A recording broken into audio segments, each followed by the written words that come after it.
serious problem. About 70% of the water that runs through China's major urban areas is unfit for fishing or drinking, and about 30% of the water through China's 7 major river systems and its tributaries is not even fit for agriculture industry. Only about, in a survey that the State Environmental Protection Administration did of some 500 or so cities, only 23% of the wastewater that they tested was treated adequately. So again, you see both in the air and the water issue, you have problems of low utilization of pollution control technology, as well as inefficiencies in the system. Finally, on land, China is somewhat under a quarter desert. Sort of this is what the Chinese say. And the desert is advancing at a rate of 1,900 square miles per year. I think why this matters most is seen by the statement of a Chinese vice minister of the State Environmental Protection Administration, who said that he anticipates between 2000 and 2020 or so, you could see as many as 150 million environmental migrants in China. These are people who are forced to move because they no longer have access to enough water, for their farming or for grazing their animals. Or even sometimes you can see the pictures in the media where their villages are entirely subsumed in these sandstorms and by this encroaching desert. So the point is really that the environment is under stress on every front in China.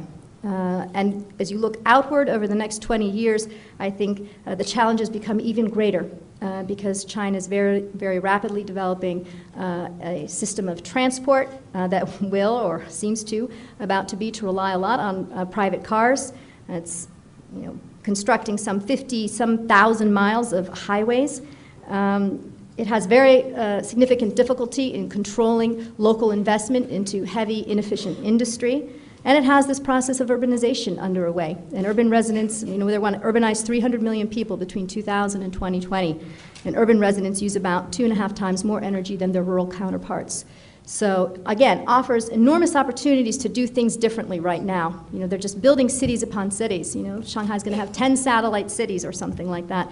So really opportunities to improve building energy efficiency, wastewater treatment, develop state-of-the-art public transportation system.